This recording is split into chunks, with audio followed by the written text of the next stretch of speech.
What is up, historians? We are the Mana Dorks, better known as the Mana Rant podcast. I'm your host today, DrunkenDork, and with me is my good friend Hoshi, who just came back from filming Willow. How was it, Hoshi? How was it all going? Like, are you doing good? I mean, I feel like we haven't seen you in at least like 6 months, man. How's it been? It's been forever. Yeah, it's good to be back. I miss being here. Being out in Hollywood with all the cool people. Tom was there. Is amazing. But I miss it here, so I'm glad to be back. Sweet. Well, I'm very glad that you're back for once. Thanks. Anyway, and as you can all see, unfortunately, Apollo is not here. And what ended up happening on the job site last week, if you didn't notice, we didn't have an episode last week, which is a first for us. We're pretty consistent. And that's because I was out of town. Hoshi was obviously filming for Willow. And then Apollo, he hid his head at his job site.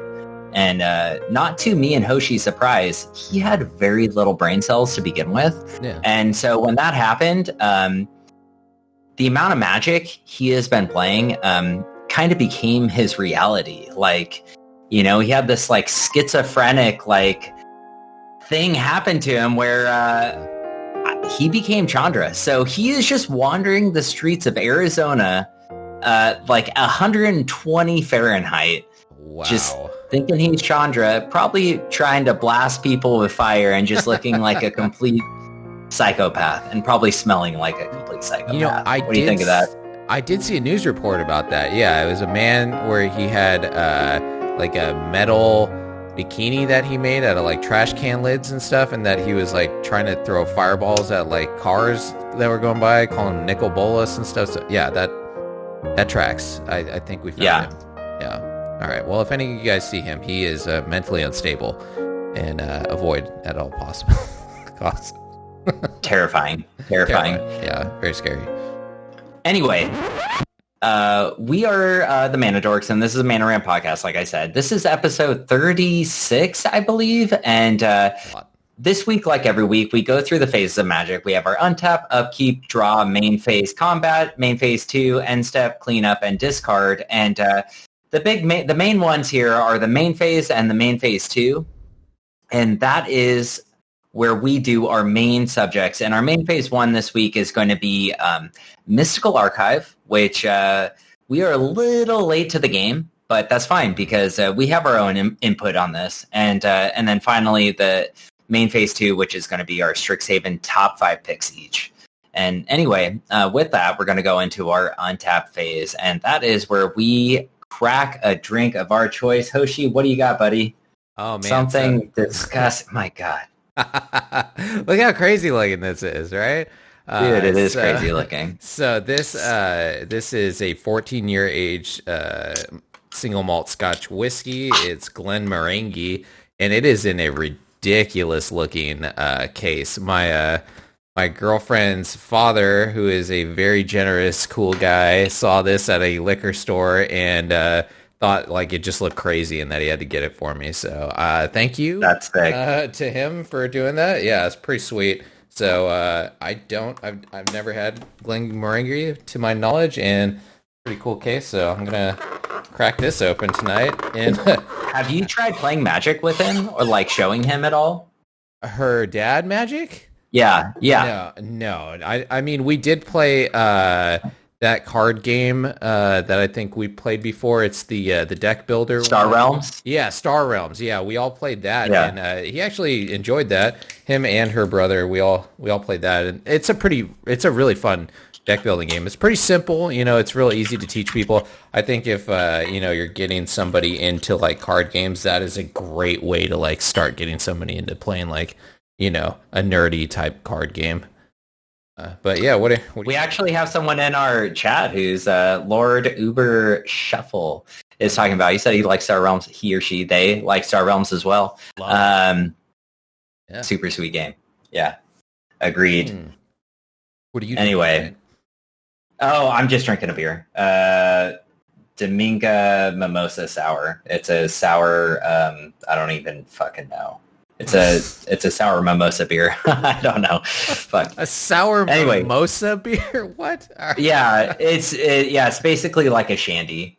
Oh, okay. All right, you're terrible sommelier or whatever they call those for beer connoisseurs. Do they even have a name for like beer snobs? I don't know, probably. Yeah, there is one. I don't fucking know what it is, man. Okay. Anyway, cheers.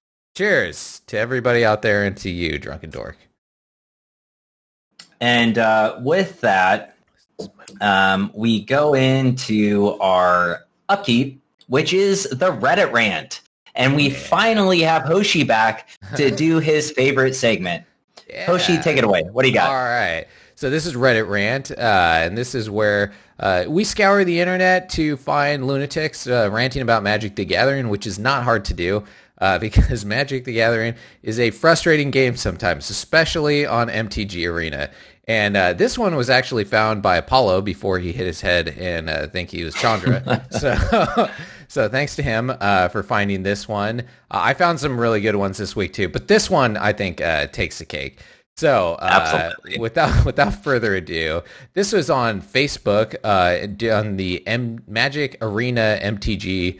I was about to say subreddit, but just a group, I guess, on Facebook. So this is John Carlisi or whatever, and so here we go. I've been playing MTG for over 20 years and well over 60 and well over 60. I'm retired, so I have lots of time. I don't have a good old guy voice, but let me try it. Let's see. And no, I can't do it. And guess what? I'm still annoyed with players who play this deck that won't let me play my cards, mill and counters especially. So you annoy me. Guess what? I'm going to annoy you and take a bathroom break and walk the dog. I'll come back on my own time and resume play. Yeah, mill and counters are part of the game, but so is me stalling. Don't like it? Really don't care. Deal with it. Oh, it's time to walk the dog now. Let the flaming begin. Yeah. This is pretty fucking ridiculous, man. I really like the comments. I have this live right now in the stream. I have the rant. I just put it up. So I like how, where is it? Where people just say, okay, boomer, with this gift, dude.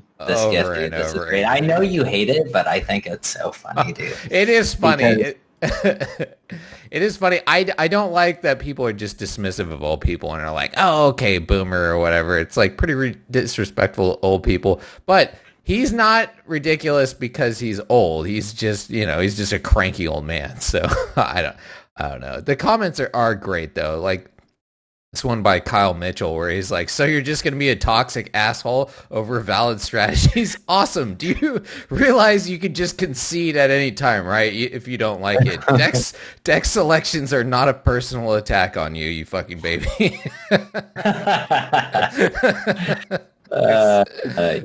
so are many pretty good.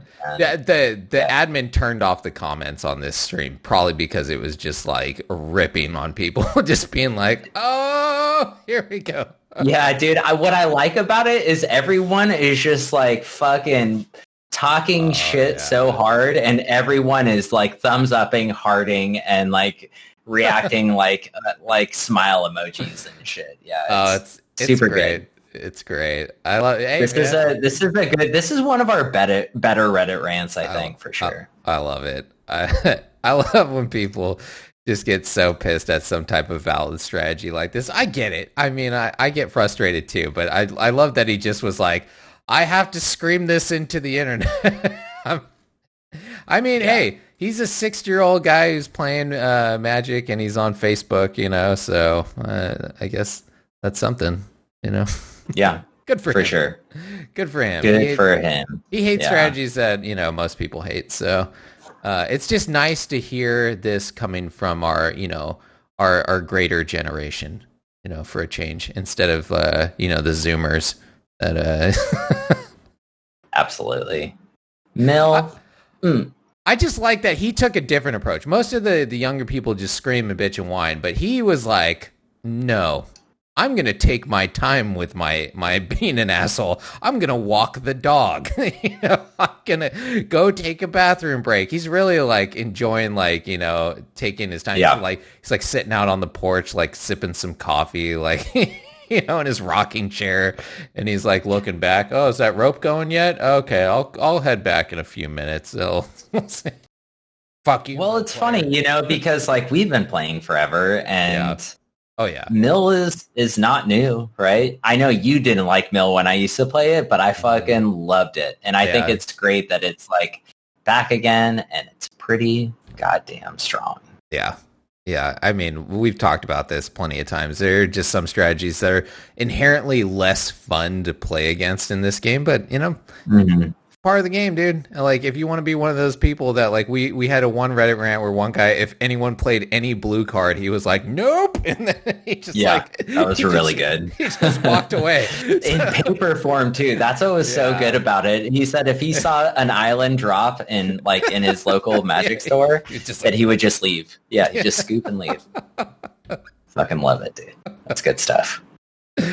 So yeah, there's plenty of people like him, but anyways, that was our Reddit rant. Hey, if you guys find a good one out there on the internet, throw it our way, and maybe it'll make it onto the show. There's a lot of good ones. So, absolutely. I mean, we love them. Hope you guys like them, and let's move on to the next phase. So after our upkeep is our draw phase, and that's basically where we just talk about what Magic formats we've been playing this week and like what exactly we've been playing in those Magic formats. What have you been doing? Anything exciting and historic? No, I mean, like I said, I've been busy as fuck for the last like 3 weeks, so I've barely been able to they finally came out with Magic on the phone, so every once in a while I'm able to like sneak a game in there real quick, but I mean, I still haven't been able to make any since the anthology came out. I barely got to make a couple decks, and then I really haven't got to play. I've been able to look stuff up on the internet about new cards and stuff, but unfortunately, I've been deprived. What about you? That is unfortunate. I have been playing as much as I possibly can, like normal. I always try and play a few games a week. Oh my god, I have this super loud thing going right here. Okay. So I always try and play as much as I can. I'm going to put this onto our stream right now. Theater mode, I believe. And what I found is rogues are back, baby. Remember that rogue deck that I made? I have an actual rogue video, and cool. It looks like rogues in historic is doing pretty good. It's not blue-black rogues, though. It's Grixis rogues, which is exactly what I did. And I remember that. You did that a while ago. There it is. There's my rogue video. And anyway, it's been working out sweet. I remember you threw like Robber of the Rich in there, which is just like probably one of the best rogues. It's just unfortunately it's in red, so it doesn't really. Or fortunately for those of you who hate rogues, that it's not in the Dimir colors. Well, you know what I thought made this deck so good was in the rogue package. There's that that one where when a rogue enters, it gives it +1/+1 counters. I forget what the hell it's called right now. The flying fairy one, the duelist. Yeah, the fairy rogue, and that's what this deck kind of revolves around. It's like very low drops with Luris. So it's a little different than mine because I had Brazen Borrower in my deck, which I fucking love that card. And I don't know, I've just been having a lot of success with it because before that I was losing a fucking lot. Let me tell you, I was losing a lot. Like I felt like I lost like 5 games consecutively, and then I'd win one, and then I'd lose 5 more. And that was playing like the top decks in the format. That's playing like Gruul and Elves. This is best of 1, and actually best of 2. 3. And it just wasn't doing me any good. And I was like, you know what? I saw this, and I tried it out, and it did really well. I really like this style, this like tempo style of playing. Like playing on my opponent's turn is like the type of Magic I want to be playing. Yeah, definitely. I feel like that strategy of just like only playing on your opponent's turn, that alone just frustrates opponents. So, like you can feel their tension when you're doing stuff on their turn alone. To that, like that stresses people out sometimes to the point where they'll just make mistakes or lose just based on that strategy alone. I see that when I play my Dimir deck a lot. My Dimir like kill stuff deck, like people just they hate it. They're just like, nope. Yeah, I can't take it. No. I'm used to playing creature strategies, so this is uncomfortable for me to play against, and I don't like it. That's pretty cool, man. I'm jealous. Hopefully, I'll be able to get into it some more this week. I think you will. Yeah, and this next week, this is like a perfect fucking segue right here. Is Strixhaven, right? Oh, yeah. And with that, we are going to go into our main phase. And usually in our main phase, we do Apollo's Wildcard of the Week and Metagame Showcase. I did that very blandly and generically because we actually generally don't. Apollo, we started doing this 2 weeks ago, and then, we only did it for 1 week, and then last week it didn't even happen. So main phase is just going to be main phase. And this week we are talking Mystical Archive and all the new cards that are coming to Historic. Nice. We are absolutely late on the game, but that's fine because we haven't discussed it. I think it's still important to discuss it, right? Yeah, definitely. So we are just going to go down the list of cards, and I'm going to pull it up on the stream, and we will start off. I'll start by reading. The first one I have on this list. So thanks to the Historic subreddit, someone put this in and made this. And this is this is fucking great because they were doing it as the cards come out. And they have cards that are new to Historic and cards and other ones that just got reprinted and the ones that aren't even making it in. But we're only going to be talking about the Mystical Archives that are coming into Historic specifically. Yeah. So we're going to start off with white. What's up? The reprint. I said the new ones, not the reprints. Yeah. No, yeah. Because they're the new one. Yeah, exactly. Yeah. Thank you. So we're going to start off with white. We're going to do it white, blue, black, red, green, and then multicolor. So we'll start off with white. And the first one is Day of Judgment. So Day of Judgment, what do you think about this, Hoshi? Are you excited? Is it good? Is it bad? I'm kind of neutral. I think it's crazy now that we have 12 4-drop white board wipes in Historic now. Because we have Shatter the Sky. We have Shatter the Sky, we have Wrath of God, and now we have Day of Judgment, which are all 4 mana, and then we also have Doomscar now too, which is a 3 mana one. So there's so many there's so many board wipes, and you can just do board wipe tribal and be a total asshole if you want to, which is sure, yeah, this is a fine card, I guess. I'm not super hyped on it, but why not? I think actually Day of Judgment, it's unnecessary.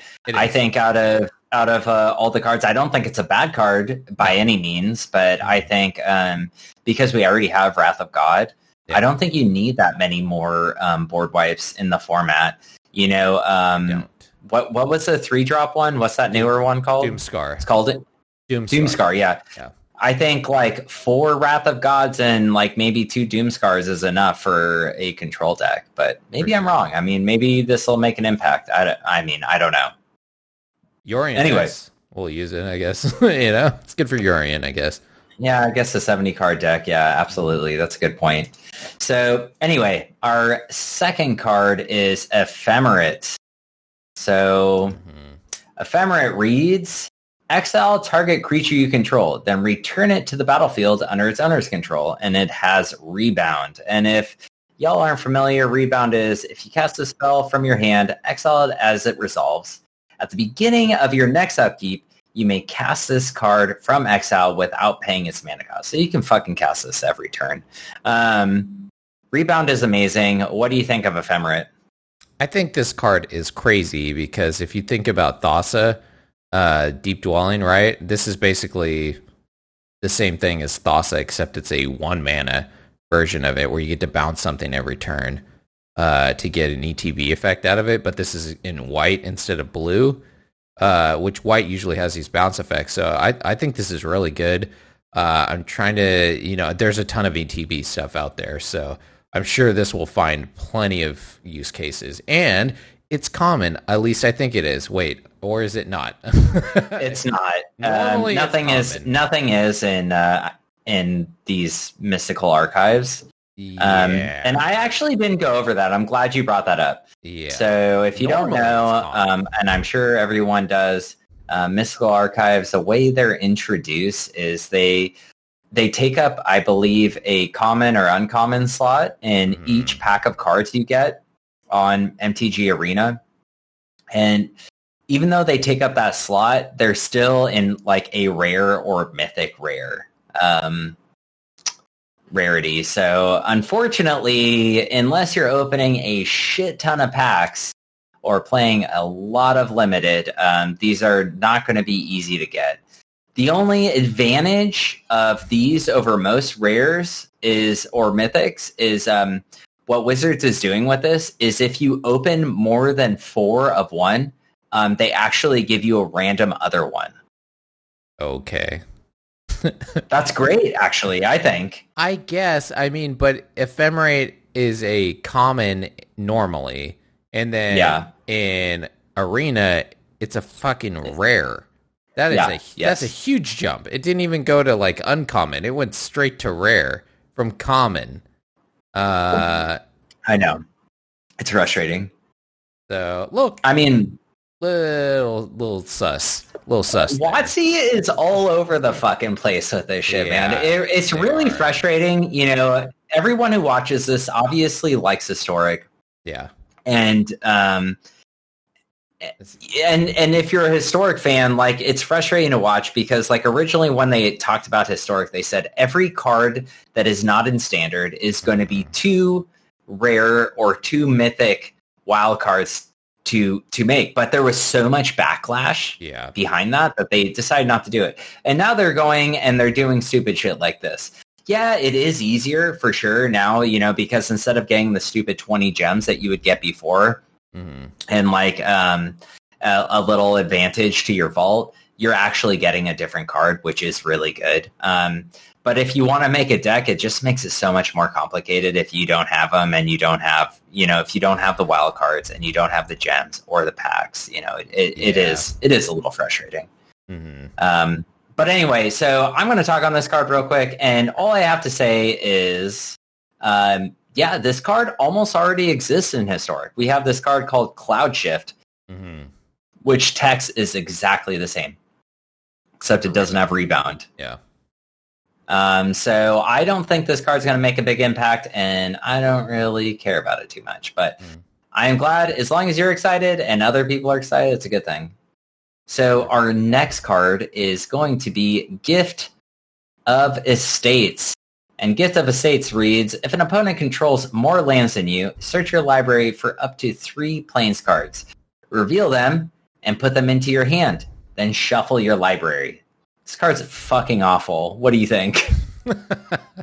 I mean, this is a good commander card. I don't think it's good for Arena. Yeah. Yeah. No, I agree completely. It is good in Commander. I play it in Commander. Yeah. But yeah, in Arena and Historic specifically, it is just bad. Yeah. So maybe if it was 1 mana.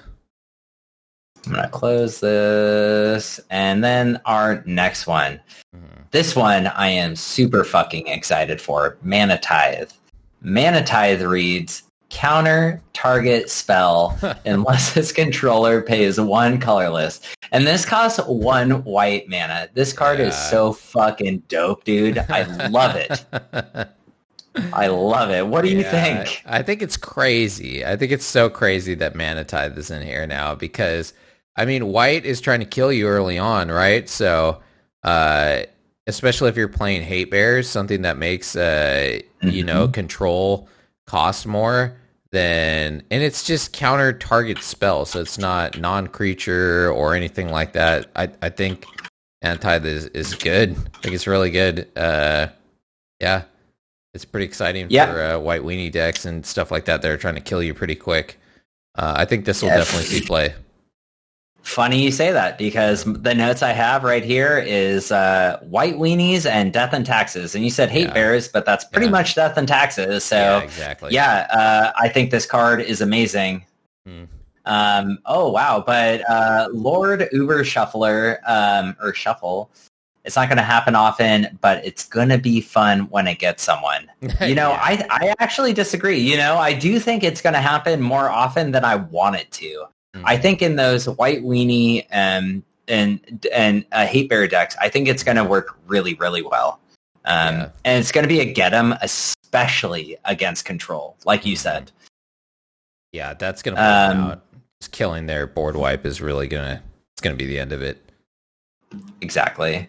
All right, so our next one is, and final one for white, is Teferi's Protection. I know you love this card because you are a piece of shit. You love this card, but you hate Cyclonic Rift. That's why I love this card. All right. Anyway, how do you think this is going to be good in Historic? You think it's going to be good? It's going to be bad? Do you have any idea at all? I don't know.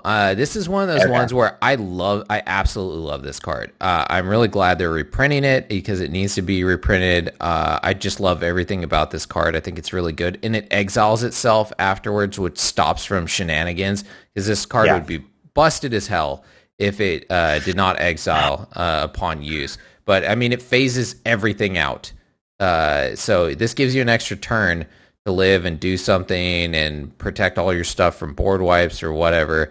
I think Teferi's Protection is it's an amazing card. The price tag alone speaks for that. So how it's going to play out in in Historic is yet to be seen. I think it will see play, but I'm having trouble pinpointing what kind of strategy is really going to take maximum advantage of this card.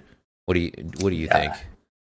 I honestly, I put a question mark, control question mark. I don't know. I have no idea. I don't think this is going to be very relevant though. I think it's going to, maybe you'll see it every once in a while, and hopefully you see it more than I'm thinking, but I don't know. I just think it's a good commander card. Yeah. I mean, you phase out too though, so you can't die. So it's such a good card in a lot of ways. I think this is one of those ones that people aren't really going to see coming. Maybe as a sideboard option, maybe. I just don't know where it's good, because you don't play it in the main, because if you play against another control deck, it's just not good. Unless you're playing creatures and then their board wipe does nothing, you can phase out everything. Yeah. So yeah, I don't know. Time will tell. Yeah. We'll put that one in the air. No one's decided about it. And this could be good. And then next we have Blue Sun Zenith. This is our first blue card. Mm-hmm. It is X blue, blue, blue. Target. It's an instant, and it says target player draws X cards. Shuffle Blue Sun Zenith into its owner's library. What do you think of Blue Sun Zenith? I think it's a good card. I mean, we have Sphinx Revelation right now, which is arguably better, and it doesn't see very much play. The 3 blue makes this a tough casting cost, but the fact that it goes back into your library is pretty good. I mean, it's an instant, nice, I guess. I don't know. I don't think this is gonna see a lot of play. Maybe I'm wrong. I'm not a huge blue only player, so I don't know. It seems okay. Seems unnecessary. Yeah, I'm with you. So my notes were Sphinx's Revelation, pull from Tomorrow. Yeah. Those are 2 cards that are already in Historic. And also, Gadwick, I think, is better. Yeah, Gadwick, I mean, Gadwick doesn't have Flash. I think Instant is good. Yeah, that's true. So I don't know if Gadwick is necessarily better, but it does almost the same thing. And I just don't think this card is good, and I think if we see it played, we're going to rarely see it played. I do like this card, just not in Historic. Mm-hmm. And then next is a super spicy one everyone's fucking talking about. Yeah. Possibly one of the most powerful cards in Historic. We have Brainstorm. It is 1 blue mana, an instant, and I'm not even going to fucking read it. You should all know what this does. This card's fucking great. It's played in literally every type of Magic. Every format that it could be played in, it is played in. Yeah. What do you think of Brainstorm? Do you think this is OP? Do you think it's it's good? It's OP for sure. The only thing that really screws this over is Narset, I think, that we have to really deal with this. This is going to be so good in so many different types of strategies, though. So is really going to have a field day with this? I mean, Mill's going to go crazy with this. Stupid Teferi's Tutelage is going to be ridiculous with this card, because every time you draw a card, you're going to mill a bunch of cards from this thing. This is busted. I'm curious if it's going to get banned. We'll see. I think it's going to be good. Maybe it's not banned worthy, but you're definitely going to see it in any blue deck, I would imagine. What do you think? So Lord Uber Shuffle says, I'm already making the mill deck with Brainstorm. Nice. Yeah, for sure. It's coming in. Yeah, there's no stopping it. So I actually don't, I'm getting a reverb. Hold on. So I actually don't think that this card is going to be amazing. I think it's going to be good for sure, because Brainstorm is a good card. But like, with my notes, what I wrote is we don't have enough fetch lands, and we don't have enough deck manipulation to make this card amazing, which is like what really puts it over the top in formats like Commander, Legacy, and Vintage. So someone says there's a 0% chance it gets banned. Yeah, I agree with you. Richard Nixon 2112. Yeah, no, I agree. Yeah, because without the deck manipulation, I just don't see this being over the top. I do think it's a good card. You know, we do have Fabled Passage, so there is for now a few fetch lands, but until we move into cons, like, and hopefully we get the fetch lands out of there, I think they're going to do it. For now, it's just an okay card. When we go into cons, though, that will just be a fucking OP card for sure. That way. So we're both high on that one. I like it. Yeah. Next, we have Compulsive Research. What do you think? I think we have like multiple cards like this in Historic. It's just this one is you discard a land card, which is there's always a good chance of getting a land because every deck plays lands. So I think this one will see more play than the other ones where it's like you have to discard an artifact or an enchantment, right? We have like this exact same card, but it's you discard one. So I think this will see maybe more play because it's discard a land, which any deck can take advantage of, where the other decks are taking advantage of whether you have a enchantment or an artifact to get rid of. But I mean, you know, it's not super exciting card. What do you think? You know, I honestly don't know what to think of this card. I think it's good, but I think it's worse than Faithless Looting. You know, because this is basically doing the same thing, except Faithless Looting is significantly less mana. So I don't know. I don't know where it's going. I don't think it's going to actually really fit into much, but I don't know what the fuck I'm talking about 90% of the time. So, you know, who knows? It could be good. I do think it's good, actually. Yeah.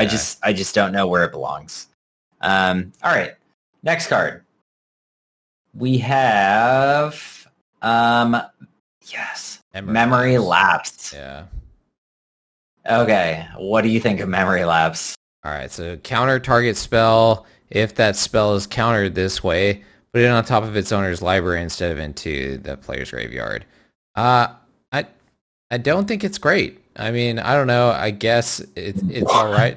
I really don't think how is this more powerful than another counter spell where you just put it back on top of its owner's library so they get it again the next turn? I guess. I don't know. I don't think it's better than a normal counter spell.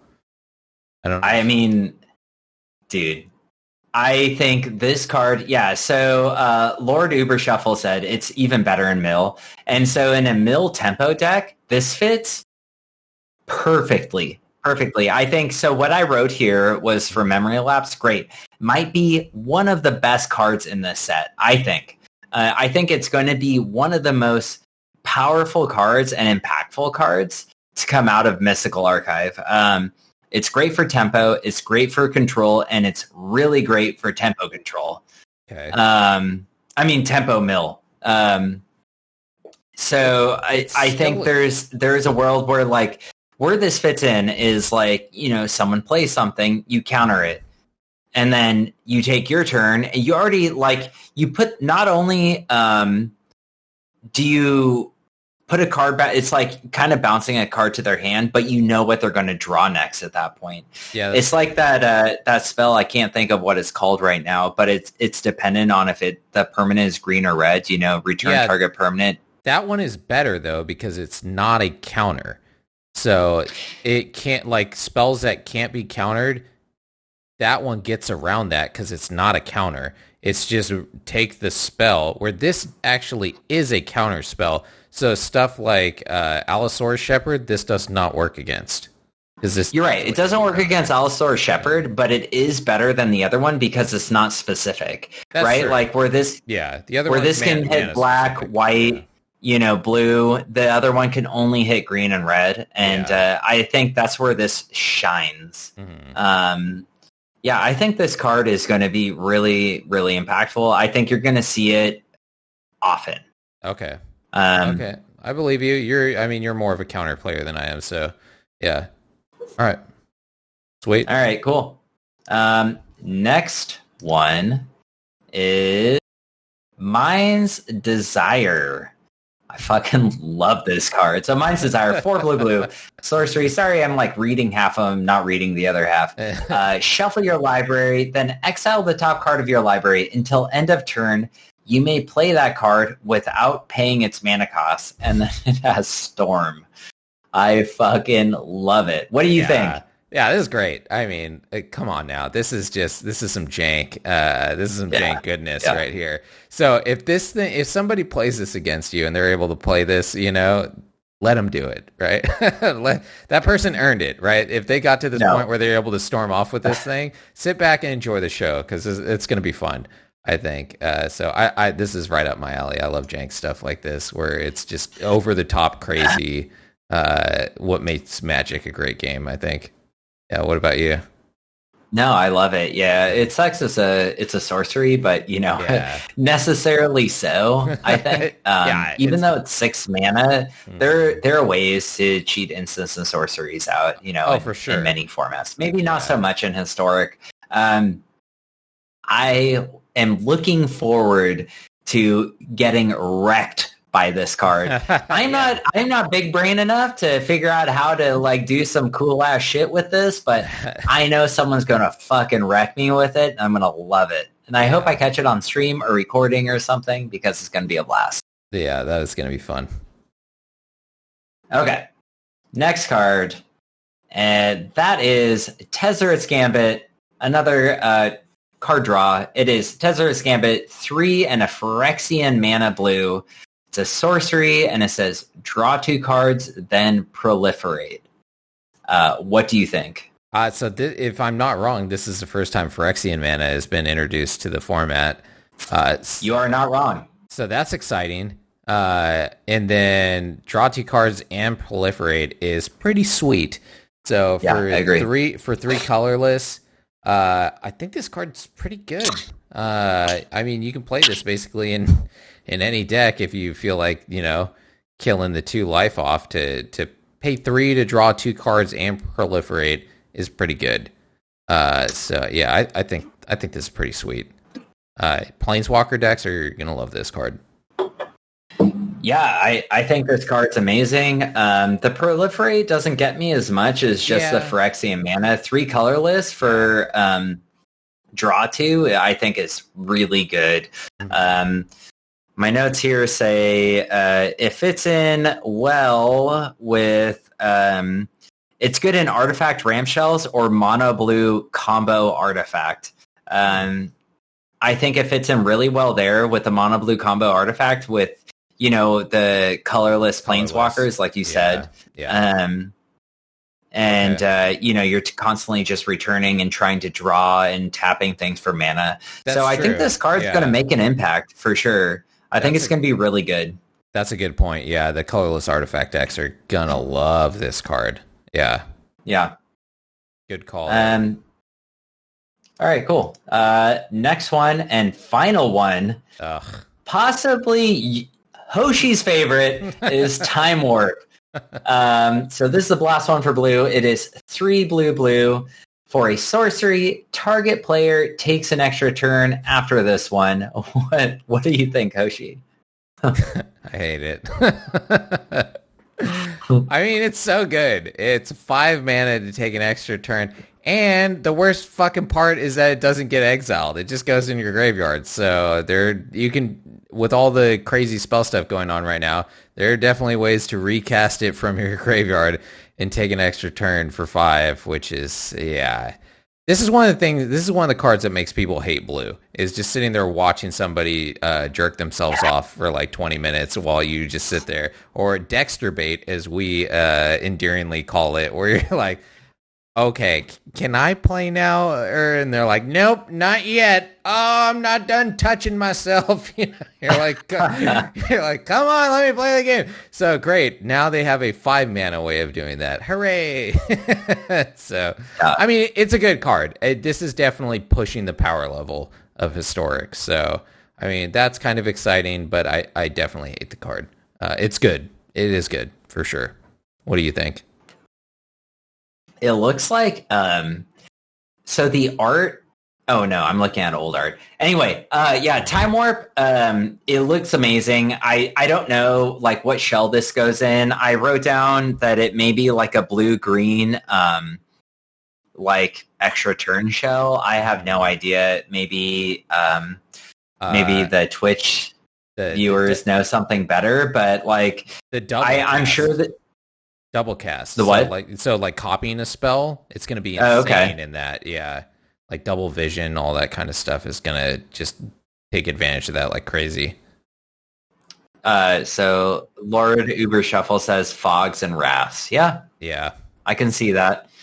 Yeah, I mean, a control package is something you want to see extra turns in for sure. Yeah.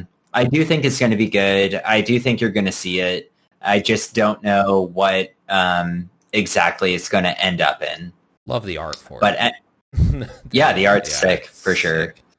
And then finally, not finally, but we finally get into my favorite color, which is black, and it is Crux of Fate for the first one. What do you think of Crux of Fate? Oh, I absolutely love this card. I think it's such a great card. I mean, I don't think it's going to be super impactful in Historic. It is a 5 mana, like, Wrath for black, which is good because black doesn't have any like absolute kill, everything right now. I think the only one that we have is Blood in the Snow, which might be better if you're playing mono black. I mean, it's 6, so that's the downside to it, but you get to return something from your graveyard, so that part is good. So I like it. I like that black is starting to get a little bit more of these board wipes. And this one's just amazing. I love dragons. So I have very fond memories of playing my my Commander Dragon deck and then dropping this and blowing everyone else's stuff up. So yeah, I like it. I think this is a good addition. What do you think? I think this card is great. So I wrote down it's going to be really good in Dimir shells. Yeah. And mono black control. Mm-hmm. Sorry, go on. Oh, what? Because basically I think the best board wipe that black has right now is Extinction Event for 4 mana, right? And Extinction Event, even though it exiles things, it's not as good as this. I don't think personally. I think this is better for sure. Yeah. Oh, yeah. This is better just because this is more consistent, I think, than Extinction Event is. For sure. Did you hear about the art controversy over this one? Oh, absolutely. Yeah, I did. So if anyone doesn't know out there, the art is sick on this, and it's so sick that the artist actually stole it from just people on the internet, from what I understand, which is messed up. And pretty crazy that someone else on the internet just came up with this, and an artist was like, yeah, that seems pretty sweet. I'll just take that. Ballsy that he would not get called out on that. Yeah. It's funny because like I read a lot of video game stuff too, and you read about this kind of stuff even in video game things all the time. Just people like, stealing other people's like stuff. And it's insane. You don't think you're gonna get caught, but at the end of the day, everything is on the internet, so like the odds are against you, Yeah. But that is unfortunate for the person who drew it, and it's definitely very fortunate for the person who stole it. Not really. Fucking they should have been caught. Is basically what I'm saying. Yeah. And Lord Uber Shuffle says, "I'm trying Grixis Dragons because of this card." Yes. Fuck yeah, man. Yeah. I love Grixis, and Grixis Dragon sounds sweet as fuck. Historic Brawl, this is going to be great in, too. Absolutely. I have a Dragon's deck in. Yeah. Love it. All right. After Crux of Fate comes Doomblade, everyone's favorite card. It is the saying, it dies to Doomblade. Like, everyone says that, Like, that's how you judge a card. Dies to Doomblade. Yeah. And, what do you think of Doomblade? How do you think it's going to impact Historic? Do you think it's going to be good? I mean, I'll read this one. It's 1 and a black for an instant destroy target non-black creature, which is very significant, I think. Yeah. What do you think? I mean, Doomblade's great. Right? It's been good for a very long time. And so I think it's going to be good. I mean, it's another... Black has a lot of premium removal right now. And... I don't know if it's better than Heartless Act. I think Heartless Act actually might be better. I'm not sure. It's still, it's great. Why not? More premium removal for black is always a good thing. I think there's a lot of it now though, so it's just like more good stuff. Yes, I don't think it's irrelevant, but I think Heartless Act is better. Maybe I'm wrong. I don't know. What do you think? I think Heartless Act is better. I agree with that statement. I think Doomblade's amazing, but I think because the meta, there's too many good creatures in black that you would ever want to play this. Yeah. There's a lot of shells that run black, and unfortunately, this will hit. Fortunately, it'll hit a lot of things. Unfortunately, it won't hit many things. So I think Doomblade might be a good sideboard card depending on what the meta turns out to be. Everyone's obviously trying to brew Storm, so it's all looking like it's blue-red for the most part, or America. So I think it's okay. I think it's mediocre. Okay. I want it to be better than it is because I fucking love Doomblade. Back in the day it was just amazing. Yeah. All right. Another one of my favorite cards in this set is Inquisition of Kozilek. It is a sorcery, and it says target player reveals his or her hand. You choose a non-land card from it with converted mana cost 3 or less. That player discards that card. Fuck yes. I love this. What do you think? Man, I don't know. I'm kind of... I kind of don't know how good it's going to be. Obviously, we already have Thoughtseize in the format, which is definitely better. Yeah. Definitely better. Sure, it doesn't shock you like Thoughtseize does, but it also has that 3 mana or less constriction on it, so it has more of a chance of whiffing, obviously, than Thoughtseize does. So absolutely. So I don't know. I don't think I don't think I would play this in my discard deck, but I don't play discard that much. So what do you think? Hype on it. Yeah. I love it. I think it's amazing. I think in Historic it's really good. The converted mana cost in Historic is generally pretty low. Yeah, definitely. And I think it's going to hit many things. I've already been brewing with this card, of course, and I can't wait because of what is also coming in with the set, like which we haven't got into yet. I've been really heavily brewing with Waste Not. I don't know if you know that card. Yeah, yeah, for sure. That's a great card. Yeah. And Inquisition of Kozilek, and obviously Thoughtseize, and people just discarding on their own. I'm hoping to just like go off the chain with these with this card, and I really like it a lot. I think it's going to be really good in the beginning of the introduction of the set too, just because people are going to be trying to storm a lot. I think that's going to be the main theme to Historic, and I just want to get them. So I think it's going to be good. Okay, cool. I love it. Counter strategies. And anyway, next one. We have Sign in Blood. Okay.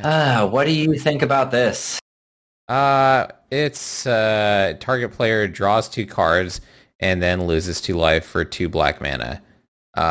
Pretty good. I mean, it's a typical black, like you lose life to gain something, and drawing 2. I mean, 2 for 2 is super good. The losing 2 life makes it like kind of equals it out a little bit, but black can also gain life too. So yeah, I think it's good. I think this is a good card. I don't think it's like crazy great, but I think it's really good. Or I think it's good, and it will see play for sure. What about you? Yeah, I think mono black strategies, like you said, it's going to work really well. 2 for 2 cards is, I think, about the best deal you can get. Yep. Besides maybe Faithless Looting, but you don't. The difference between this is you're losing life, which black doesn't really care about too much. That's part of the theme. Yeah, I think it's going to be played. I think you're absolutely. I think we're all going to see this card. Next one, Tainted Pact. This is a fucking weird one. I'm going to read it. Yeah. All right, so exile. So it's Tainted Pact, 1 and a black for an instant. Exile the top card of your library. You may put that card into your hand unless it has the same name as another card exiled this way. Repeat this process until you put a card into your hand or you exile 2 cards with the same name, whichever comes first. So this is a huge fucking gamble. It's so weird when you see older cards like this. This is a really fucking old card. Can you explain this card in like human words? Maybe. So basically you're exiling the top cards and you're gambling hard. This is like playing a game of roulette or something like that, where you either like you want to be running like a very low amount of cards. Like this works perfect in Commander, right? Because you only have 1 copy of each card unless you run a bunch of basic lands. You're trying to draw the perfect card. And I don't like, unless someone comes up with a 60 card fucking Commander singleton deck that works really well, I don't think you're going to see this, period. What do you think? I think there's some mad lads out there doing some type of combo strategy where this will come into play. I think if you're doing some kind of crazy combo where you need some specific card and you don't need a lot of them, you need maybe like 1 or 2, and then you just run them in the deck, then maybe this will be good. This card just hurts my head to read. So I will probably not brew on this to begin with, but I'm looking forward to seeing somebody play this against me and then seeing what they do.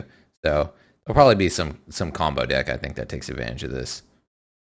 But I haven't heard of anything about it so far. Yeah, same. I mean, I don't know. Lord Uber Shuffle says, I bet there will be some Thassa Oracle decks trying it. Okay. Which, sure. I can see something like that. Yeah, that's a good combo too.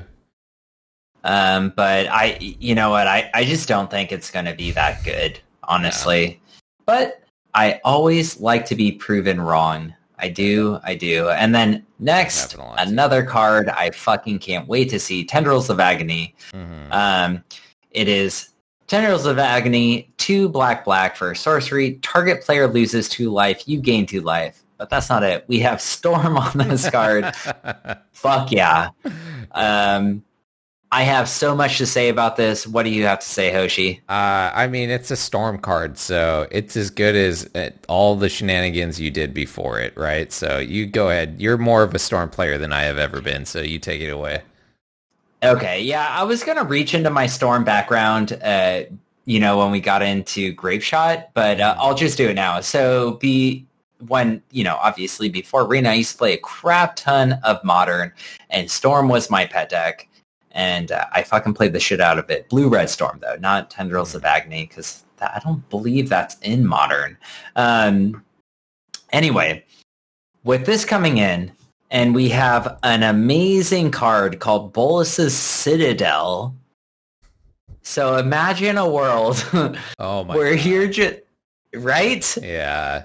Crazy. Imagine a world where you're just fucking taking cards off the top, casting them, losing life, and then hitting them with that storm. Yeah. I think this is absolutely going to be a deck. I think it is. I think it's really hard because Bolus's Citadel is 6 mana, which is a lot of mana, and it is 3 black mana. But we are lucky in Historic where we have really good mana bases that there's a possibility where black-green Bolus's Citadel Storm can exist, I think. So I think this card is going to be really good. Yeah, I mean, the mana cost is a little high on it. That's the only part of that I'm kind of down on. Yeah, if you got Bolus's Citadel, obviously. I think a lot of these Storm decks are going to have to cheat mana in some kind of way to really make it work. But, I mean, there's a lot of things right now that are reducing mana cost. I mean, we'll talk about that, I guess, later. But, yeah, there are things that are reducing mana cost and cheating. Black doesn't really have a lot of that, but... yeah. No. Well, anyways... You run Golgari, though, and there you go. You got all the mana ramp in the world. It's true. All right. That is the last one for black. Next, we go into, I think, the most impactful color in this entire set is red. Yeah. And we'll start with the worst card. What I think the worst card is, Chaos Warp. So Chaos Warp doesn't even fucking work. I just clicked on the link and it didn't work. Anyway, it is 2 in a red, instant. The owner of target permanent shuffles it into their library, then reveals the top card of their library. If it's a permanent card, they put it onto the battlefield. What do you think? It's removal for red. It is. I think this card is really good in Commander because there are insane threats in Commander that need to be dealt with, and red does not have a good way of dealing with them. I don't know if this is going to be useful in Historic. Maybe it will be. I think the thing that people overlook about this card, which most people don't use it in Commander this way, is that you can hit your own stuff with it as well. So if one of your cards is about to get hit by removal or something, you can Chaos Warp it, and then their spell will fizzle, and then maybe you'll get something good. Kind of like people are doing with the Tybalt's Trickery, right? But this is not as good because it's just a random permanent. So this will hit lands, and then if you hit a land with it, it goes in. Yeah, so what do you think? I mean, I think that it's significantly worse in 60 card constructed because not only that, there's more consistency in 60 card constructed. So like the odds of them hitting something that they want is much higher, right? Like, it's really low in Commander because there's 99 cards and who knows what the fuck it's going to be because it's singleton. That's but true. In a 60 card constructed, I just think it's bad, especially for 3 mana. Okay, next one. We have Faithless Looting, the one that everyone's talking about. Probably, in my opinion, one of the most powerful cards to come into Historic. Yeah. I'm going to have to say it's cards like this, Brainstorm, and Inquisition of Kozilek, which make this, I think, the most impactful set to hit historic since it began. You know, what do you think of Faithless Looting? I hate the art. I hate the art a lot. I know a lot of people have talked about this. It's super good. All right, yeah. Let's move on. Let's click on the art. Let's talk about how terrible. Yeah, I've been showing old arts every time I look at it, and so I'll click on this amazing I've been art. looking at the new ones because, honestly, almost all of the art in this new set is gorgeous. It's so good. And then I don't think this artist is bad because they did Harmonize, which looks really cool. As in, they took a weird creative, turn with this card, and it didn't work. And I watched the what's his name? Something Kenobi. The other Magic Con, I can't remember what his name is. Anyways, he did a huge thing about this where he was talking about what is art and art is subjective and fuck all these people that don't like this, that have never done art before. Okay, there's a reason a lot of people don't like this. There is a law that came into about pornography, and I forget what the name of. I like how you reference. Okay. Yeah, so it's about pornography, and it was how the Supreme Court justified or categorized pornography, because it's hard to actually categorize. But the Supreme Court justice said, I don't know how to categorize it, but you know it when you see it, right? And I feel like this is kind of the same thing.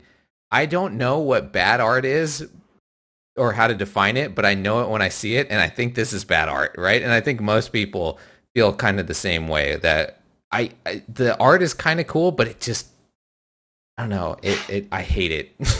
I hate it so much. Anyways, Faithless Looting is super good. So, you know what, I'm gonna have to being me, I'm gonna have to disagree. I actually like it. Oh my god. Do you? I think it's super interesting because it's really detailed art with some weird ass fucking Photoshop that I could have, baby's first Photoshop done on top, like me, when I do shit. Okay. And I think it's cool. I think it's super interesting. And I actually think that's exactly what Harmonize looks like too. I think it looks like someone drew an awesome picture and then they did baby's first Photoshop over it. I think Harmonize is better, but yeah. Harmonize is better. Anyways. Let's get into the card though. So what do you think of the card itself? Faithless Looting, I didn't read it. Sorry. I'm terrible at this. It is. I almost never host. It's probably the most broken card to come into historic right now because of its one red mana to draw 2 cards and discard 2 cards. Oh my god, Phoenix decks are just That's not enough though. That's the thing. That's what's so crazy about it. It's not enough right there. Yeah, but I mean, Phoenix decks are super diamond rock hard about this. So are Mill decks and everybody. This deck, it's just so good. There's so many things. It's 1 mana to draw 2 cards. And then you have flashback on it too. That's what I'm saying. Which is the craziest part about it. Which I mean, it's possibly too good. And then if what's his name or if Brainstorm is not on the possible ban list, this one I feel like is definitely, it's more bannable than Brainstorm is, I think. What do you think? I think I want some of the other cards to be the most powerful card in the set, and that's just because I fucking love being a black mage in Magic the Gathering. But I think that this honestly is the most powerful card in the set. Yeah. And yeah, I don't know if it's going to get banned or not. It's terrifying to think about, which we'll get into later. With Magecraft coming in, yes, probably everyone shits on Eldraine saying it's the most powerful set to happen in a long time, and yeah, it is for sure. For sure. Awful cards came in, and it was incredibly over the top. But okay, you have something like Magecraft, which essentially is almost like Storm. And is almost like, what was that other one that was in Khans of Tarkir? Prowess. The one, Prowess, yeah. It's better than abilities Prowess, like this are incredibly powerful. And when you're playing things like Faithless Looting, which is only 1 fucking mana, and you draw 2 cards, like, I don't know, man. I am terrified of this. Absolutely. I think this card's going to make a huge impact, if not the most impact. Yeah. Yeah. Insane card. And that art is beautiful. It's terrible. It's terrible. It's funny because Lord Uber Shuffle said so beautiful. And it was Pleasant Kenobi, he said. That's true. Yeah, Pleasant Kenobi. Yeah. I like his content most of the time, but that was like one of the most insufferable videos I've ever watched about him talking about what art is for 15 goddamn minutes. And it's this. Just think about people watching us, man. I am sorry. I'm sorry to everyone who is watching us right now. Yeah, and watching DrunkenDork mainly. The visuals alone. That's why you probably feel you like Faithless Looting. You're like, I feel a kindred spirit with its ugliness. Yeah, absolutely. Yeah. Anyway, the next one's going to be Grave Shot. It is 1 in a red for a sorcery. Grape Shot deals 1 damage to any target, and then it has Storm. This is my card. This was my pet deck, Blue-Red Storm, like I said, in Modern. I fucking love this deck. They banned a whole bunch of cards since the last time I even played my deck. I love it. Before I say anything, I want you to go first. Oh, okay. I think this is just like the quintessential Storm card, right? This is what you want to be doing at the end of it, is just having a cheap card that is going to do a bunch of pings, right? Over and over and over and over again for the Storm cost. So, yeah, I mean, this is ridiculous that they're bringing this in. I don't know why they just decided to, like, hey, let's get a bunch of nutty Storm cards in here, but here we are. So we'll see what's going on with that. I'm sure you have a dick brewed around this right now. So what? Oh, yeah. Yes, I absolutely do. Whoa, I am incredibly blurry. It's probably better anyway. Okay, there you go. It definitely is. So I wrote okay/good.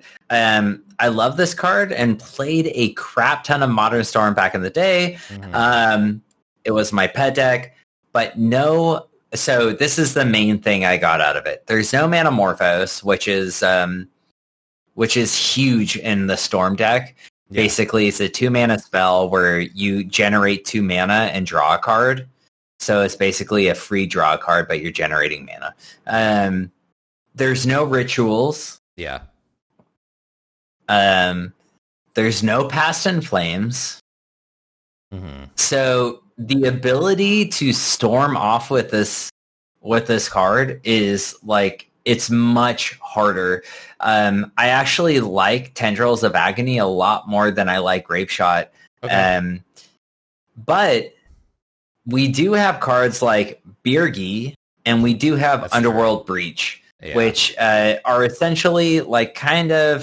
so Birgi is kind of like a ritual card, and Underworld Breach is kind of like a Past in Flames. So there is potential there, and I know people are going to do it. And I've lost to these Birgi Underworld Breach decks even before Grape Shot was introduced. Mm-hmm. So I know they're going to work, but I just think the consistency is going to be very low, and I'm almost positive people are going to be trying this a lot, and I don't blame them. And I know I'm going to be one of these saps that's going to be trying this constantly. But it's just not going to work as consistently as we want it to. Yeah. Mm-hmm. Well, let's move on. Increasing Vengeance. Yeah. All right. Increasing Vengeance. Let me close this. You want me to go to Increasing? Yeah, read it. All right. So Increasing Vengeance is 2 red mana. Copy target instant and sorcery spell you control. If the spell was cast from a graveyard, copy that spell twice instead. So 3 spells. You may choose a new target for the copies. And then it has flashback for 3 colorless and 2 red. What do you think, Drunken? I think. I mean, honestly, I have no idea. On this, I wrote literally no idea. Might be good with the Magecraft ability. I don't know what's going to happen behind this. Going with copies is really hard to quantify, I think. So I'm just going to say it's okay.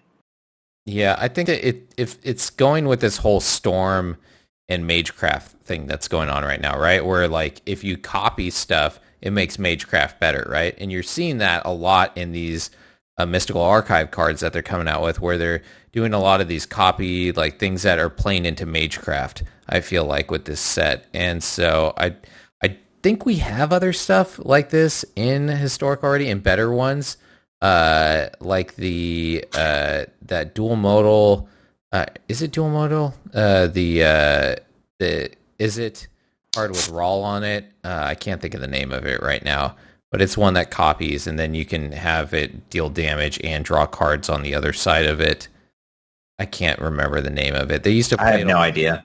They used to play it all the time in that one deck where you got to untap your lands with the enchantment all the time. Man, I can't think of the name of it. Anyways, yeah. So Increasing Vengeance seems like another card that we have plenty of these in Historic for. The only difference is this one has flashback. So if it goes in your graveyard, you can play it again for 5, but then you get 2 copies. So I don't know. I think it's cool. Sure. I don't think it's irrelevant. I think it's just a different card in that toolbox of copying spells. So we'll see. It plays into Storm, I think, beautifully. So we'll see. I'm sure other people are way more hype on it than I am. All right. Next one. Increasing Vengeance. Oh, we just no, not Increasing Vengeance. Sorry, that was the next one. I think Mizzix's Mastery. So Mizzix's Mastery is exile target card that's an instant or sorcery from your graveyard. For each card exiled this way, copy it, and you may cast the copy without paying its mana cost. Exile Mizzix's Mastery, and it has Overload 5 red. I think this card is bad. I don't know. What do you have to say about it? Okay, so it's 4 mana, and then you exile something in your graveyard, and then you get to cast it for free if it's an instant or sorcery. Mm-hmm. Is that what's going on with this? For each card exiled this way, copy it, then you may cast the copy without paying its mana cost. Are you kidding me? That seems pretty insane to me. I don't know. There are some pretty insane spells out there that are really high mana cost. So if you're able to dump a bunch of stuff into your graveyard, maybe it's janky. I don't know. The problem is, I guess, is that it's in red, but red throws a ton of spells into the graveyard, especially with Faithless Looting and all the stuff that we have now. This card, I think, is going to be ridiculous. Like remember that stupid white card that we got in the last the last anthology set that was like 10 fucking mana or something ridiculous. Well, whatever, it's free now, right? Anything that cheats mana, I think, is always crazy. So I have a feeling that this card, I haven't looked into breaking it yet, but I have a feeling that there will definitely be decks that use this to break mana cost. Anything that cheats mana is always broken. So I have a feeling that this is going to fit into some kind of crazy graveyard strategy of casting insane things for free. So what about you? Okay. Yeah, no, like I said, I think it's bad. Okay. But yeah, we'll see. You know, I'm not big braining it, so who knows? Next one's Stone Rain, which is probably the best land removal we have in the format. It's Stone Rain is 2 and a red. It is a fucking old ass card. Yeah. I think it's from Revised or even maybe like Beta or something like that. Yeah, for sure. It is a sorcery, and it says destroy target land, and that is it for 2 and a red. Yeah. What do you think? It used to say bury target land back in the day. It did, yeah. I have it. I have that card. Too. I have it too, which shows how old we are. We are the boomers. But yeah, yeah. I mean, it's awesome. Like land destruction is just one of those strategies that like is so jank and doesn't really work well. Every once in a while you get crushed by it, but Now, reducing the mana cost to 3 on this, say, maybe it's more of a viable strategy. This is a strategy that people hate, for sure. So, we'll see. I don't know. I look forward to destroying people's lands and making them stomp around their room. So, I'll try it out. What about you? Cool. I once again think it's bad. Okay. I think, there's not enough land destruction to make land destruction relevant, so I just don't think it's good. It might be a good sideboard card. Okay. Next one's Urza's Rage. 2 in a red for an instant kicker. 8 in a red. This spell can't be countered. Urza's Rage deals 3 damage to any target. If this spell was kicked, instead it deals 10 damage to that permanent or player, and that damage can't be prevented. So what do you think of Urza's Rage? I think it's bad. It's just too much mana. You're dead. 3 mana for 3. The can't be counters part is nice, but I think it's bad. You? Yeah, I wrote bad, and I said I would rather play Lightning Strike. I'd rather play like Shock, anything than this. I don't want to play this crap. Anyway, no. Next one.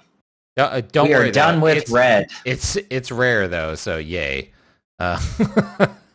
Great. It's rare. What? It's a. Oh, I know. Yeah. What the hell, man? Great. Thanks. Wizards. The next one, and I think one of the most exciting ones to come into Historic is Abundant Harvest. So, Abundant Harvest is 1 green mana and is a sorcery. It says, choose land or non-land.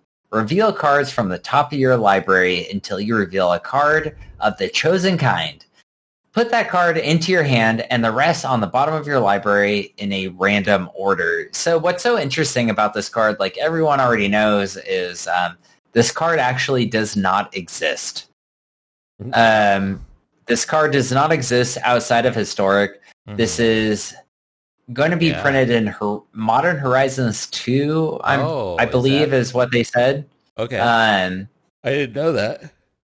Yeah, and basically what it is there's an older card called Abundance, which is an enchantment that says on your draw step you choose this, and it basically runs through the same thing. Okay, so this is their way. Is that one that's inside the ban list, or not the banned or restricted? What is it? The no reprint list or whatever that they have? What is it called?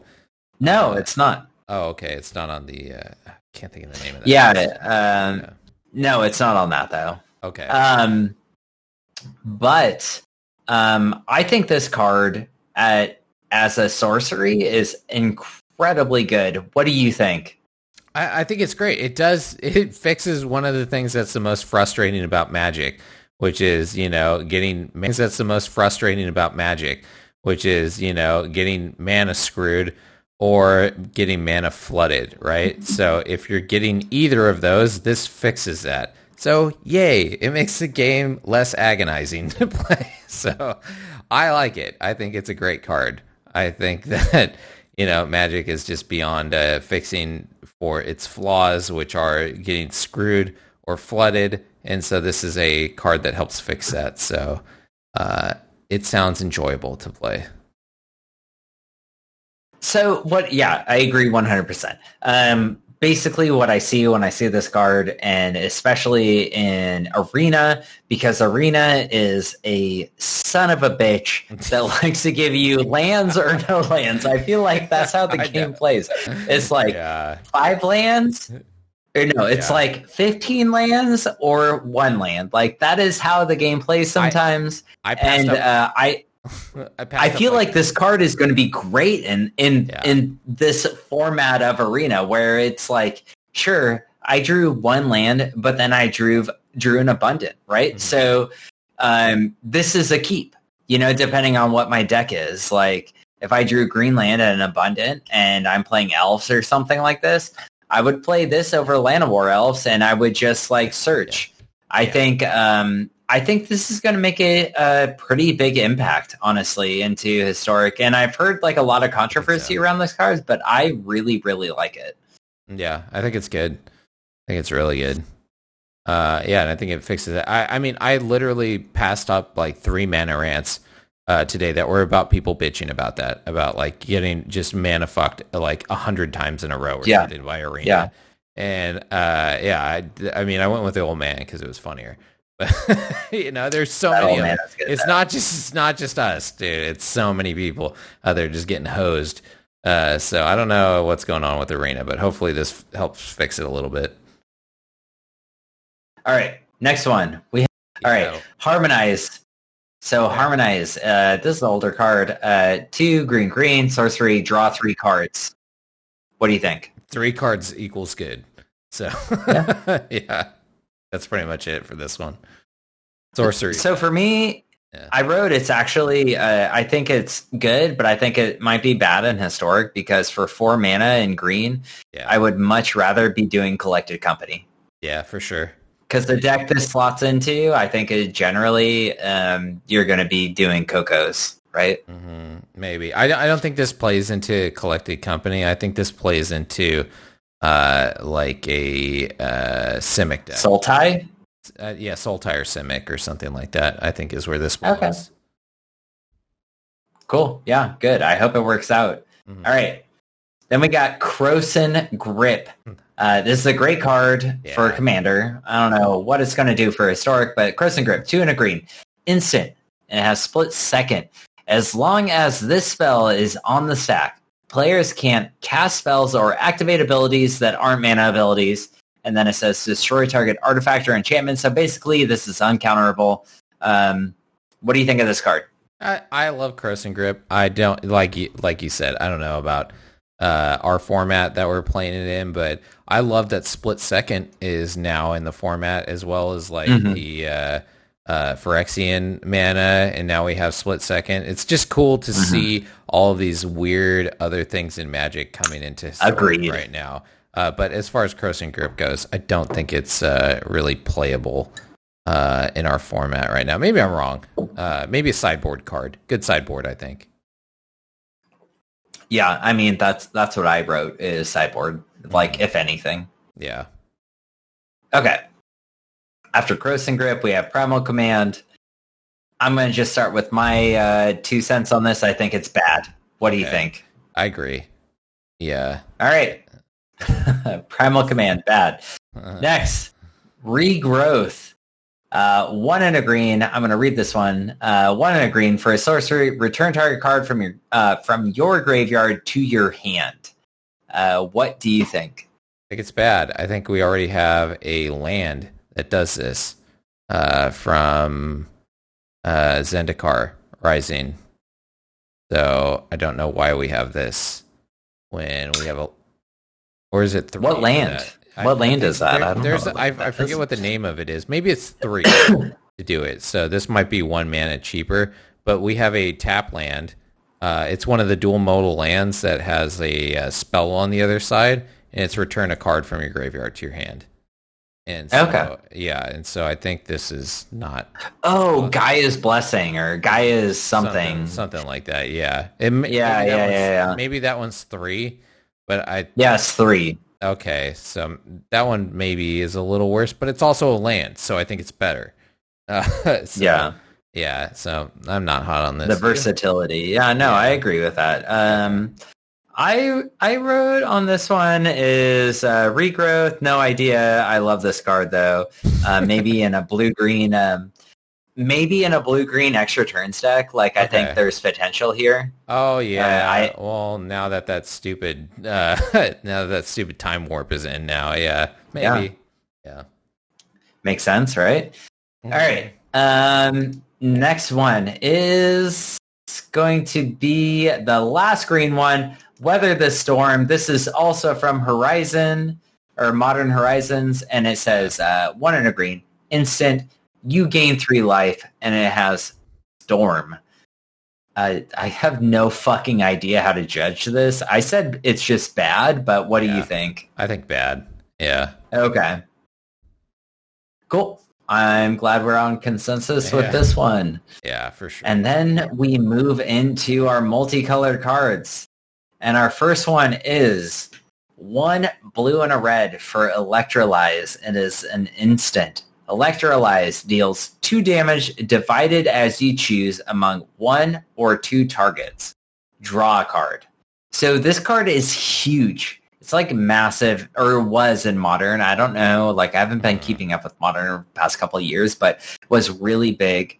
And it was a really good card. What do you think of this one? How do you think it's going to impact Historic? So I think it just depends on how the format plays out, right? If there's a lot of like 1-drops or things that die to 1 damage, then yeah, this card's going to be very good. I mean, there is a lot of that stuff right now with goblins and all these other like very quick and elves and quick strategies, right? Being able to take out 2 of them and draw a card is amazing. So I think this situation, and it replaces itself. So even if you're playing control, this is still, I think, a good card. So yeah, 3 is a little much, but if you have anything that reduces your mana cost, which there is a lot now, and is it? So yeah, I think it's a good card for sure. You? Okay. So I'm going to run through something with you. New card being printed in Strixhaven. Prismari Command. All right. We actually, you and I, we were on a, it's just you and I when we talked about this. Yeah. 1 blue and a red. Same converted mana cost. It's an instant. Yeah. Choose 2. Prismari Command deals 2 damage to any target. Target player draws 2 cards, then discards 2 cards. Or target player creates a treasure token, or destroy target artifact. So basically you have 4 options here. You still can do 2 damage. You can't divide it. You can still draw cards. You draw 2, but you discard 2. What do you think is better between that or Electrolyze? What would you rather use? Oh, Prismari Command for sure. I mean, I think so too. Yeah, I agree. Absolutely. Yeah, that was my pick for the best command card that came out of them. I think it just had so much good stuff that it wants to do in there. Even the treasure token, which I think is huge with that dragon that is coming in now. There's a lot of crazy stuff going on with treasure tokens with Is It. So yeah, I like Electrolyze, but I do think Prismari Command is better for sure. Comparison. Yeah, I think Prismari. I think Prismari is better too. So yeah, basically, I was asking Lord Uber Shuffle, what do you think is better, Prismari or Electrolyze? And yeah, I actually would rather use Prismari Command. Yeah. All right. Good. Yeah, I think it's a great card. I mean, it's cool that we're getting that one, so you can play them both, I guess. Yeah, I mean, I guess so. If you're doing like some serious tempo blue-red stuff, like maybe it'll work, but 3 mana seems like very cost ineffective to me. Yeah. You know what I mean? Like in a world of faithless looting and fucking brainstorm and shit, dude. Yeah. Like it's wild, dude. This set is so good. I am super excited. It is completely going to change the way we play Historic. And I'm happy about that. Yeah, a little more spells will be nice. Will be a nice change of pace, I think. Okay, here's one I know you're going to like. Lightning Helix. Hell yeah. Red and a white for an instant. Aww. Lightning Helix deals 3 damage to any target. You gain 3 life. Yeah, baby. What do you got? Love it. I love the art. Love the card. Love the guild. Boros is just I love it. And then dealing 3 damage and gain 3 life is nice. I mean Boros Burn, is a modern deck, I know, so maybe we're getting close to having Boros Burn be a thing. This is nice, getting the life gain out of it, so we'll see. I don't know, I like it. You? Love it. Yeah. I think this is so fucking good. Yeah. I think, Boros Burn is absolutely going to be a deck. Mm-hmm. Boros Storm, not Storm, Boros Magecraft, I guess. I just anything that's Storm, I call it Storm. But I think Boros Magecraft is going to be a thing. I have been building decks around it. Yeah. I am awesome. I am ready. Ready, dude. That's surprising. All right, then finally, our last card, Putrefy, an old one that is dear and near to me and Hoshi's hearts, because this has been around in Standard since, we got back into Magic back in 2013 or so. 1 green, 1 black and a green. For an instant, destroy target artifact or creature. It can't be regenerated. What do you think? I mean, like you said, this is one of those cards that we played, and it just felt very strong for a long time. But I don't think I just there's so much good removal right now in Historic that I don't think it's great at all. I mean, especially when we have like whatchamacallit, Pulse or whatever, which is basically way better than this. I guess it's Maelstrom Pulse. Yeah, Maelstrom Pulse is so much better. It's not an instant. So that's the one thing Putrefy has over it. But other than that, I mean, it sucks because I love Putrefy. I love the art and everything, but it's just not. I don't think it's standing up to the test of time. You? I mean, I like the fact that it's an instant. I like that there's no added benefit because, you can't play Maelstrom Pulse, which is a sorcery. Yeah. You can't play Assassin's Trophy.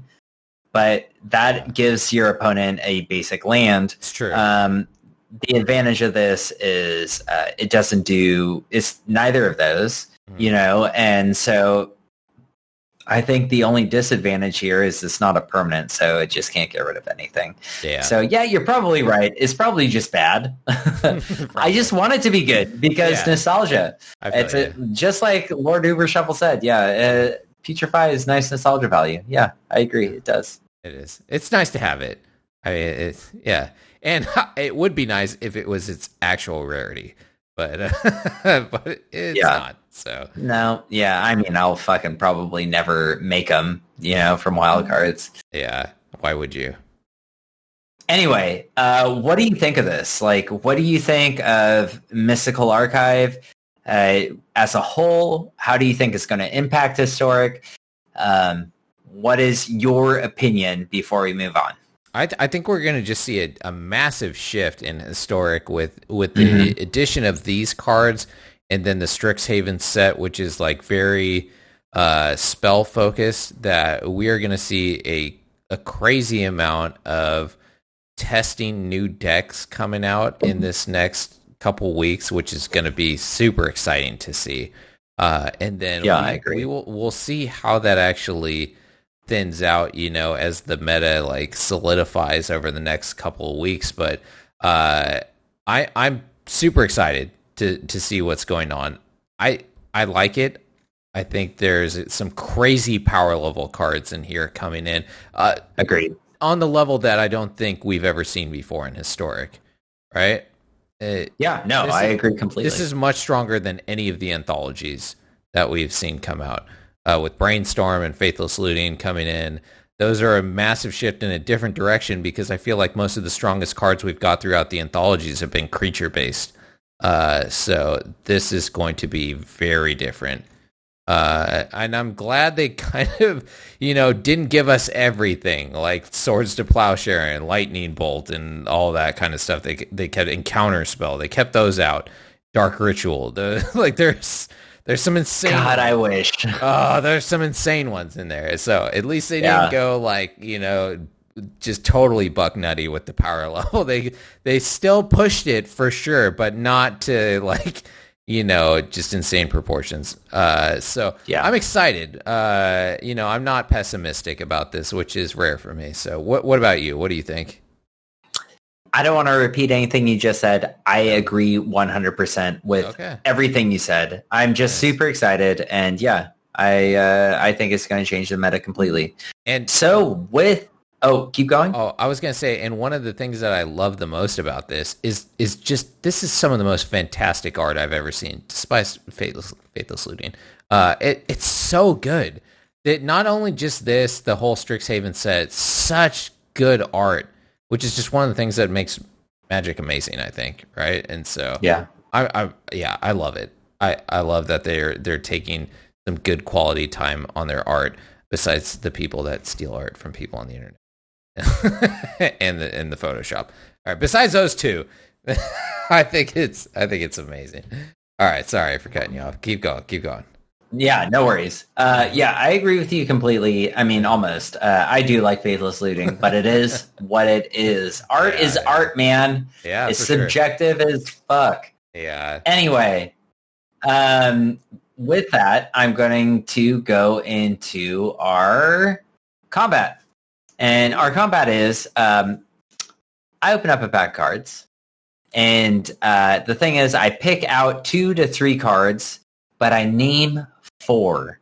Thing is, one of these cards is fake, and it's up to this drunken idiot to figure out which one it is. Oh, no. And so I'm going to open up. Today I have Dominaria, Historic, Essential, man. Yeah. Fucking love a Dominaria. A lot of good cards in Historic from Dominaria. Oh, good. And I'm going to pick out a couple cards here.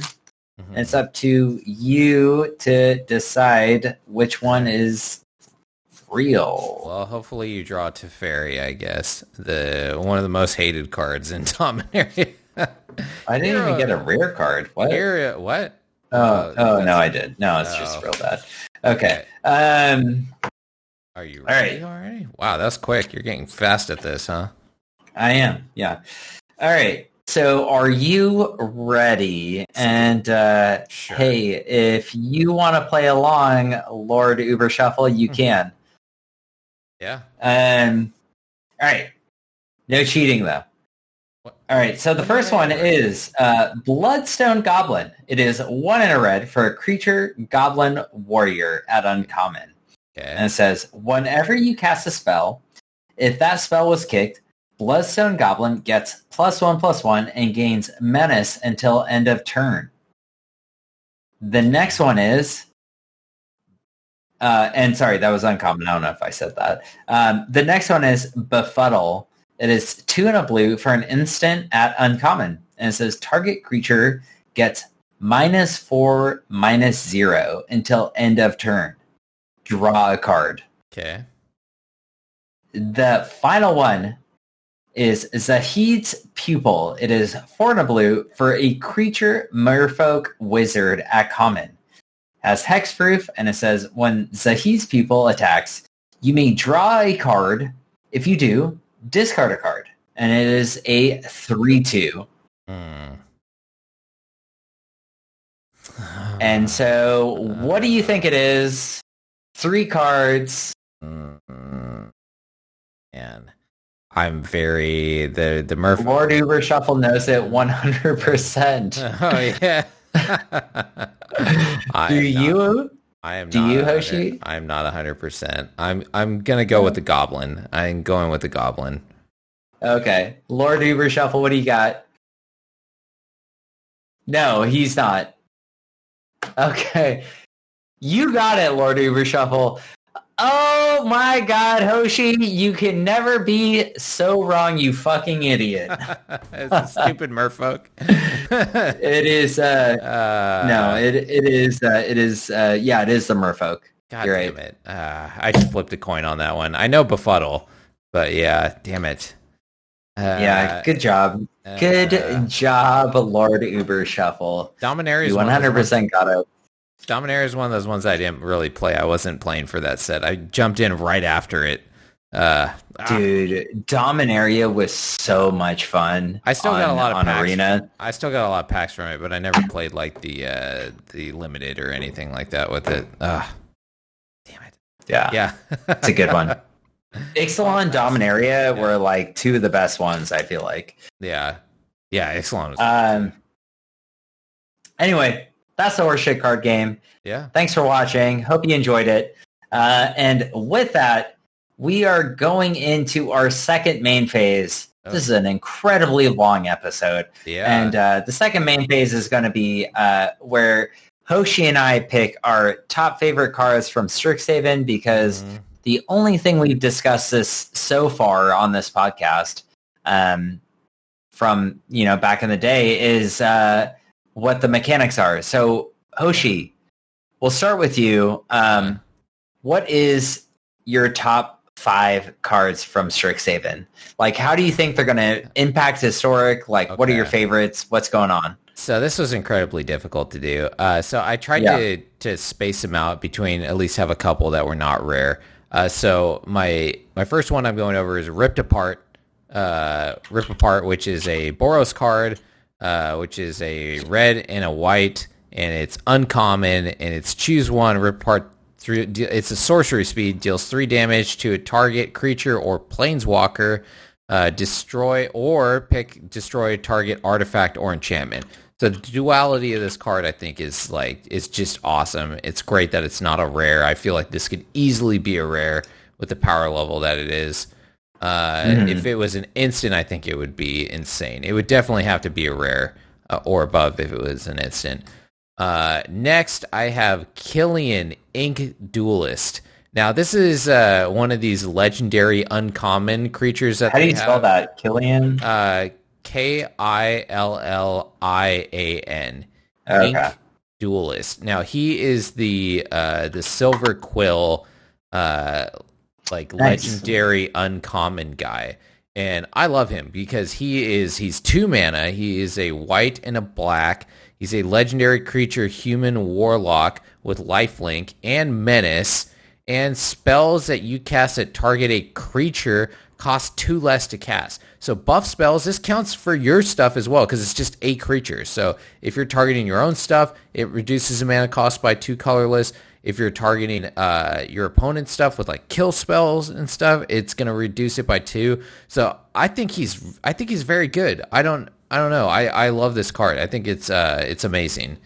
Especially for hate decks. So I think I agree. I think this card's really good. It was on my list of cards when I was deciding. Oh, okay, nice. Yeah, I think he's really good. I think out of all of those the guilds of Strixhaven, he's the best one out of the uncommon ones of them.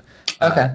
Yeah, I think he is. And then next I have Strict Proctor, which is a 2 mana, a colorless and a white creature spirit cleric with flying. Whenever a permanent enters the battlefield, causes a triggered ability to trigger, counter that ability unless its controller plays 2. Now we have the fairy in right now, the Hushbringer, that stops creatures from triggering abilities, right? But it doesn't stop any this stops any permanent unless you pay 2. So I think this is crazy. Now that one of the strongest decks in the format is the Aura deck, right, where they just draw cards like crazy. This shuts that down a lot because they even play the fairy deck because it doesn't affect their enchantments. Now this does affect the enchantments. It affects any ETB from any permanent that comes in. I think this card is insane. And I think there are ways to take advantage of it too. If there are ETBs that are bad for you, you can just, not have them happen. You can choose not to pay that too and stop it from happening. With stuff like, Lotus, that Lotus field that comes in, right? Where you have to sacrifice 2 things. You can just choose not to do that, right? And then you just got 2 extra lands out of it. I believe it will work with that. Now, so I think this card is very crazy. I like it. And then maybe I'm wrong, but I think it's definitely one of the strongest cards. And then we have Augmenter Pugilist. Now, this is a dual modal card. It is a 3 cost, a 1 colorless, and 2 green, and it is a creature troll druid with trample. It's a 3/3, and it has, as long as you control 8 or more lands, Augmenter Pugilist gets +5/+5. So he's good in early game, and he's very good in late game, where you have 8 lands on the field. He becomes an 8/8.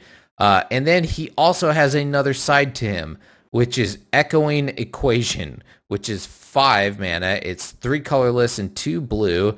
Choose target creature you control. Each other creature you control becomes a copy of it until the end of turn, except those creatures aren't legendary if the chosen creature is legendary, which is always insane when you can bypass the legendary rule. I feel like you're not creating more, but you can turn everything into a crazy legendary thing that you have, or you can use it as Augmented Pugilist, which can become an 8/8 for 3 mana. So I think this card is power level is crazy, and just the versatility of it, I think, is really cool.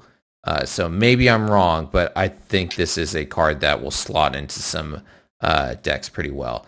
And then let's go into my last card, which I think is the most insane card in this set so far, at least for creature-based strategies, which there are a ton of right now. So I think this is one of the easiest slotted in cards into current decks, which is Blade Historian, who is 3 hybrid Boros mana. Blade Historian is a creature human cleric at rare. He gives attacking creatures you control have double strike, and he is a 2/3. I think he's a direct replacement for the whatchamacallin, the 4 mana dwarf guy that gives red things 2 extra damage. I think this is what I know what you're talking about. The dwarf, yeah. Yeah. I think this is insane. I think it's better because this also plays into Boros, which has really good haste attacking creatures. Giving them double strike is insane, I think. So I think Blade Historian is going to be pretty busted. Yeah. All right. Those are my picks for my 5 favorite, at least, ones that are coming in here. This is tough. These are ones that I think will actually have impact in the set. These are not my favorite out of this set. What about you?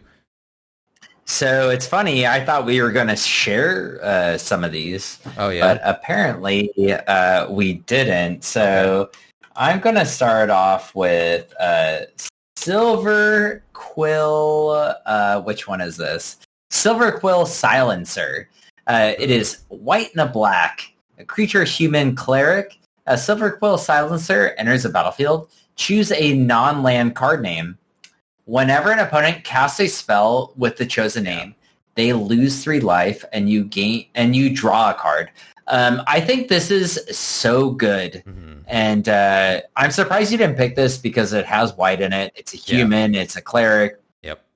I know the way you flow, Hoshi, and I know this is even though this is a DrunkenDork card, it is also a Hoshi card. This kind of it's good. Floats between us.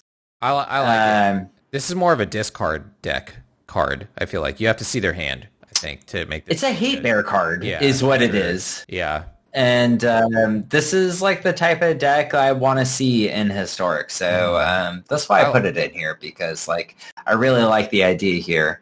I think it's relevant. Yeah, I do too. The next one is Plarg, Dean of Chaos. And then it has a modal side that's Augusta, Dean of Order. I love this card. It's super fucking flavorful. So Plarg, Dean of Chaos, 1 and a red for a legendary creature or shaman. It says tap, discard a card, draw a card.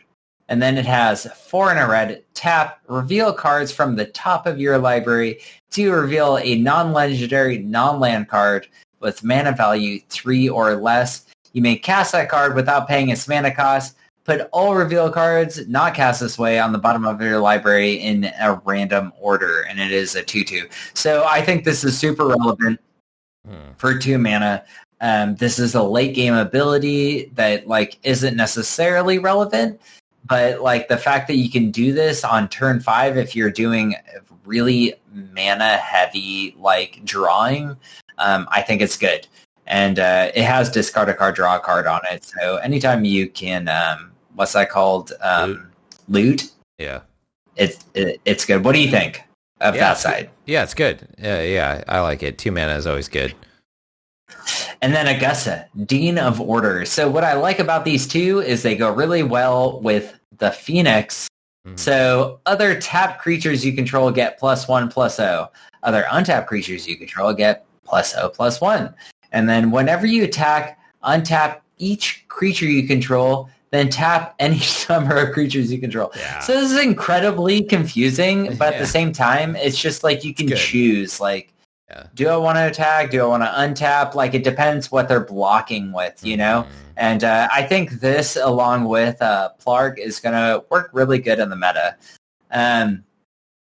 So after that, I have Ecological Appreciation. So Ecological Appreciation. X 2 and a green for a sorcery. Search your library and graveyard for up to 4 creature cards with different names that each have mana values X or less, and reveal them. An opponent chooses 2 of the cards. Shuffle the chosen cards into your library and put the rest into the battlefield. Exile Ecological Appreciation. So this card is just like a fucking weird ass card. Mm-hmm. It is a tutor, but I feel like out of all the cards I picked, this one is I'm pretty sure it's not going to work, but I want it to. Okay. It's interesting, and I think it might work in Elves. What do you think? It seems good. I mean, it's a mythic rare, so hopefully it's good, right? Yeah. I mean, they've printed some pretty fucking bad mythic rares in the past. Absolutely true. Yeah. All right. And the next one, this one is super fun. I actually added this one in last minute. Mm-hmm. Blex, Vexing Pest. Yeah, I like this. Dude, this card's dope. Yeah. This is what I want to be doing in Golgari. Yeah. All right. So Blex, Vexing Pest, 2 and a green for a legendary creature pest at Mythic Rare. Other pests, bats, insects, snakes, and spiders you control get +1/+1. When Blex, Vexing Pest dies, you gain 4 life. And then that's not it. It's a modal card. It says on the other side, search for Blex. It is 2 black for a sorcery. It says look at the top 5 cards of your library. You may put any number of them into your hand. The rest into your graveyard. You lose 3 life for each card you put into your hand this way. This is fucking dope. Yeah. The search for Blex part of it is crazy. It's so good, dude. It's so good. I am excited to play this card. I'm absolutely going to play it. I think it's great. I hope you all think the same, because this card's fucking, you're wrong if you think it's bad. Anyway. Yeah. Then my final card, which I was back and forth is, I can't even fucking spell it, is Sedgemoor Witch, I think is what it is. Really? Interesting. Okay. Yeah. Sure. It's 2 in a black. It's a creature human warlock at rare with menace and ward, pay 3 life. So if they target it, they have to pay 3 life. It also has Magecraft. Whenever you cast or copy an instant or sorcery spell, create a 1/1 black and green pest creature token with whenever this creature dies, you gain 1 life. And it's a 2/3. Cool. Yeah. Yeah. Sounds amazing. I think it's going to be really good. That's why I put it in my top 5. I mean, I really like the ward ability on it, and that's what I want to see in ward. So with that, we are going to go to our final card that we picked out of Strixhaven, which is our jank card, or what we want to be good. What do you got? I picked a Vala Machus Lorehold, which is a 5 colorless, 1 red, and a white Elder Dragon. It's so awesome. Okay. It's a legendary creature, Elder Dragon, which there's an Elder Dragon from every guild in this set, but this is probably my favorite one besides the Golgari one. And it has flying, vigilance, and haste. So you can use it immediately. It's 7 mana, which is a lot, but you can use it immediately. You can attack. It's a 5/5. And it also has whenever whatever its name is attacks, look at the top 7 cards of your library. Yeah, that's pretty wild. You may cast an instant or sorcery spell with the value less than or equal to this dragon's power from among them without paying its mana cost. Put the rest on the bottom of your library in any random order. So I love this card. I think it fits like really good into like a Jeskai kind of control-y strategy. Yeah. Or something. The fact that at least you get to use it immediately when it comes into the battlefield, right? It's a 5/5 haste flying vigilance dragon that lets you cast stuff for free from your library. 7 cards deep is pretty significant too. It is 7 mana, which is no joke, but I think this is definitely a win condition card in there. But it is a little janky. But it's also a Boros Elder Dragon janky card that I love so much. I love this card. All right, what do you got? Yeah, it looks great. What do you got, Drunk? So my card of super sketchy card that I think will actually do well in Historic is going to be Clever Luminarch. So Clever Loom. I think this is actually the best card to come out of here, in my opinion. Clever Lumimancer, I mean.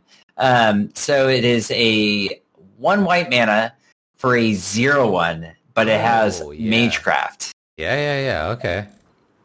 Whenever you cast or copy an instant or sorcery spell, Clever Lumimancer gets +2/+2 until end of turn. So I am looking forward to glass cannoning myself to fucking victory, man. This card is going to win me some over-the-top games. I've already been building with it exponentially. I have a white-black deck. I have a white-red deck. I have a America deck with this thing, and I just want to win with these fucking buffs, you know?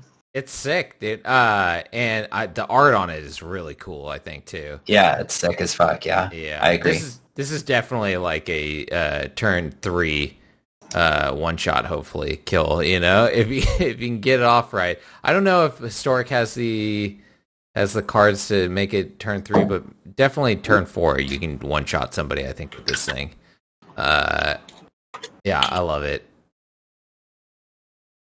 I'm looking forward to it, and like going into that, I was gonna say, what is your favorite card out of the set of the new cards printed? And this was mine, so I don't need to go much further. What is yours? Mine? Yeah, your favorite card. My favorite. Well, I mean, God, it's hard to say. I love the Golgari Dragon that's in the set. And then the legendary, the Bird Advisor guy. Neither of us talked about him, so I think he's super crazy. Where he's fucking love that card. Super crazy. He's a 3-drop. It's Mavinda Student's Advocate, which is they've ripped this thing straight out of Harry Potter. It looks like it's a legendary creature. Bird Advisor at Mythic Rare, flying 0. You may cast an instant or sorcery card from your graveyard this turn. If that card from this turn, if that spell doesn't target a creature you control, it costs 8 more to cast this way. If the spell would be put into the graveyard, exile it instead. Activate this ability once each turn. I think this plays perfectly into a Feather deck. This is perfect for Feather, right? It's 3 mana. You can cast those instants from your graveyard, again, and then you can bounce them with Feather back to your hand at the end. I think this card's super cool.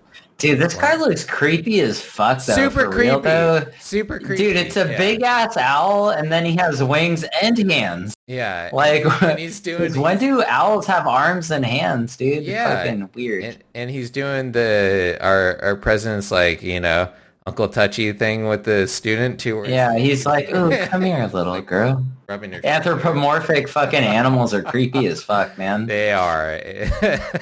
It's the uncanny valley effect, you know. Yeah.